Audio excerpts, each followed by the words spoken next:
Justice Yahya Afridi साहब की सरबराही में जो बेंच ने आज फैसला किया है उसके मुख्तसर से नुकात आपको मैं बयान करता हूँ। कानून के मुताबिक सेक्शन 526 सब सेक्शन 8 के मुताबिक जब किसी जज के ख़िलाफ़ ट्रांसफ़र एप्लीकेशन आ जाए बिफोर द हाई कोर्ट तो उस जज को ये अख्तियार नहीं है कि वो फ़ाइनल जजमेंट पास कर सके। तो लिहाजा आज के हवाले से हमने यही इस्तदा यहाँ की थी कि वो जजमेंट नहीं पास कर सकता, लिहाजा उनको रोक दिया जाए। तो जस्टिस याह्या अफरीदी साहब की सरबराही में इस बेंच ने उसको वाज़े भी कर दिया, उस पैराग्राफ को रिप्रोड्यूस भी कर दिया और वाज़े हिदायत और ऑब्जर्वेशन भी जारी कर दी कि जो लोअर कोर्ट्स और ट्रायल कोर्ट्स हैं वो इस बाबत इस कानून पे अमल दरामद करेंगे। और इस हवाले से इस्लामाबाद हाई कोर्ट में क्रिमिनल रिवीजन्स जिसको निगरानी कहते हैं वो पेंडिंग हैं और इसी के साथ 2 ट्रांसफ़र एप्लीकेशंस भी पेंडिंग हैं। और कल का दिन जो आर्गूमेंट्स हुए हैं, एक बात मैं वाज़े करता जाऊं कि अभी उन निगरानी और क्रिमिनल रिवीजन्स पे आर्गूमेंट्स नहीं हुए और दूसरा जो ट्रांसफ़र एप्लीकेशंस हैं उन पे भी आर्गूमेंट्स नहीं हुए। सिर्फ इस बात पे आर्गूमेंट्स हुए हैं कि सुप्रीम कोर्ट का 1960 का फ़ैसला है जिसके तहत अगर एक जज अपना माइंड डिस्क्लोज़ कर दे, अपना वो फ़ैसला सुना दे, तो जब कोई मैटर रिमांड किया जाता है तो क्या उस जज को ये सुनना चाहिए, भेजना जाना चाहिए ये केस या नहीं, इसके बारे में सिर्फ रिज़र्व हुआ है कि क्या वो जज साहब हुमायूं दिलावर साहब के ऊपर हमारा ये एतराज़ है कि वो एक मुतासिब जज हैं और वो ट्रांसफ़र एप्लीकेशंस अभी बहस नहीं हुई, चूँकि सुप्रीम कोर्ट पिछले फ़ैसले में ये तय कर चुका है ट्रांसफ़र एप्लीकेशंस और क्रिमिनल रिवीजन्स इकट्ठे सुनी जाएंगी। लिहाजा उसके आर्गूमेंट से पहले chief justice Islamabad high court ने ये तय किया है कि क्यों ना मैं पहले सुप्रीम कोर्ट की इस जजमेंट की रोशनी को मैं डिसाइड कर दूं कि क्या जब एक जज माइंड डिस्क्लोज़ कर दे तो क्या ये सारे केसेस उसको दोबारा सुनने चाहिए थे या किसी और जज को। अगर फ़र्ज़ करें वो इस नतीजे पे पहुंचते हैं कि वो जज साहब को नहीं सुनना चाहिए था तो फिर वो सारे केसेस रिमांड हो जाएंगे, नए जज के पास वो असर नौ उन केसेस का फ़ैसला करेगा, तो फिर सारे के सारे केसेस वापस चले जाएंगे।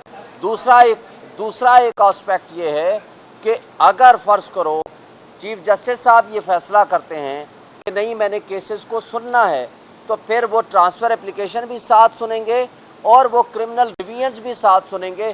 फिर उन केसेस के ऊपर जो आर्गूमेंट्स होंगे उसका फिर सब्सिक्वेंटली फ़ैसला आएगा। लेकिन आज की हद तक जो हमारा प्रेयर था, जो हमारा क्लेम था कि नीचे ट्रायल कोर्ट उसको डे टू डे हियरिंग करके फ़ैसला देना चाहता है, इससे पहले कि हमारे इस्लामाबाद हाई कोर्ट में पेंडिंग मैटर्स हैं उसका फ़ैसला हो, उस हद तक हमें आज रिलीफ मिल गया है। लेकिन हम ऐसा जज चाहते हैं जो ना सिर्फ इंसाफ करे बल्कि इंसाफ होता हुआ भी नज़र आए।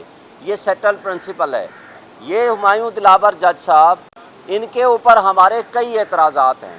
पहला एतराज़ तो हमारा ये है कि इन्होंने अपनी फेसबुक से ऐसी पोस्टें और नाजेबा तस्वीर लगाई 2014 से आनवर्ड जो कि इमरान खान साहब के ख़िलाफ़ थी।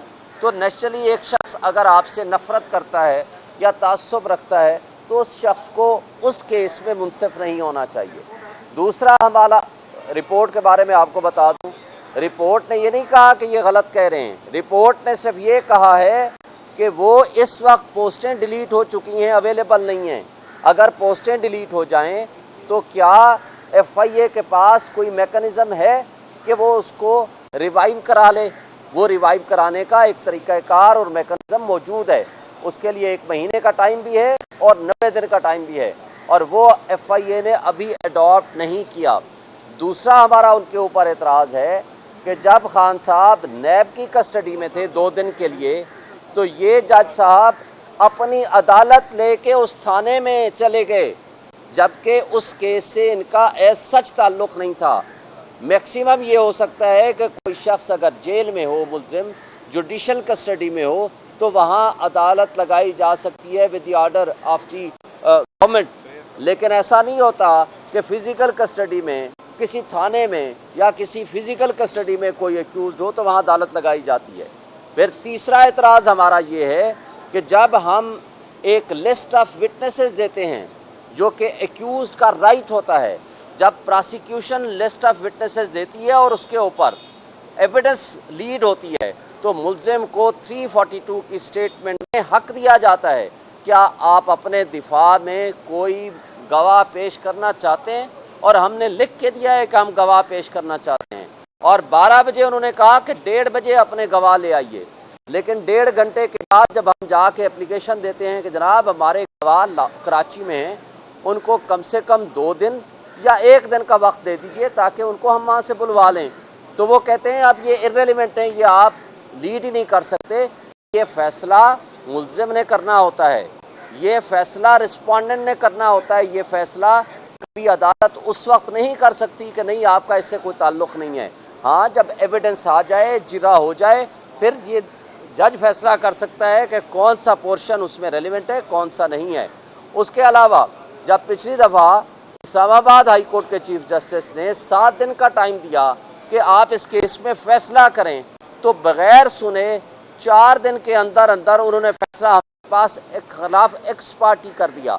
तो इसके अलावा भी बहुत सारे एस्पेक्ट्स हैं और हम ये वाज़े करना चाहते हैं कि हम चाहते हैं कि इंसाफ और कानून का कत्ल ना किया जाए, इंसाफ के मुताबिक प्रोसीडिंग्स होनी चाहिए।